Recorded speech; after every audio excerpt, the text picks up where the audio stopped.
Residents of District 6, that's in Cape Town, were overjoyed when they were told they could return to their ancestral land after they were removed under the Apartheid Group Areas Act.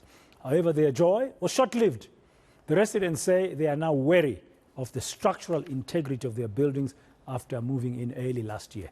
Nobesuthu Hejana has been listening to their concerns. He joins us now to tell us more about the concerns of the residents of District 6. Nobesuthu, good afternoon. Welcome to today.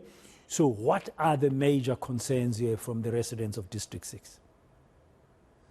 Well, Braden, you've put it well.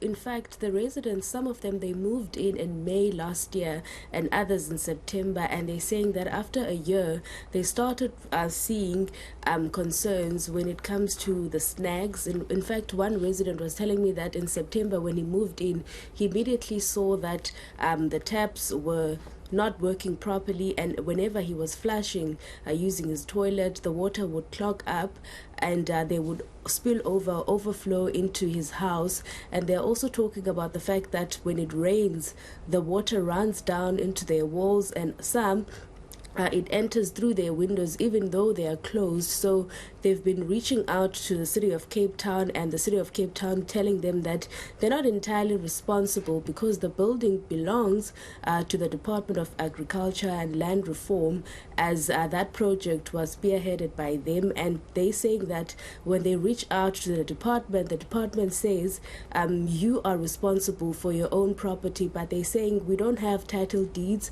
and most of us, it's not even been 2 years that we've been in these apartments. So now they were saying that, they had to threaten the department by going to the media. And in fact, yesterday, one of the resident or the steering committee member, Mr. Jerry Alexander, he sent through a number of pictures and videos where you could literally see feces over their yards. And he said after engaging with us or the media or threatening the department that he was going to speak to the media, in no time he saw a number of plumbers going into their apartments and trying to fix, but he's saying it's not a long-term solution because as soon as they're done, they still see those issues. But the department is saying, they are aware of those issues, and they've been holding meetings with the steering committee there. And at this stage, they're going to be asking for assistance from the City of Cape Town to see where they can assist. But the residents are saying, we've been complaining since last year, and you're only telling us now that you are going to be bringing people to work and to try and fix these snags. So they are worried that some of those apartments might be falling down because the water is running under the surface.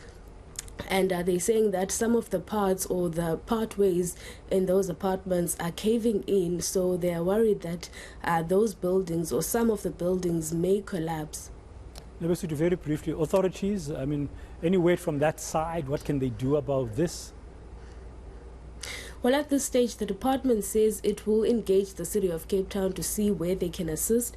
But we do know that from the City of Cape Town side, they can't necessarily do anything at this stage because the building is still under or belongs to the Department of Land Reforms, as those residents have not yet received the title deeds so that they can register under the City of Cape Town for any form of services, levies, rates, and all of those things. But at this stage, the department says it will engage and try to return to the site to see whether they can be able to fix some of those snags.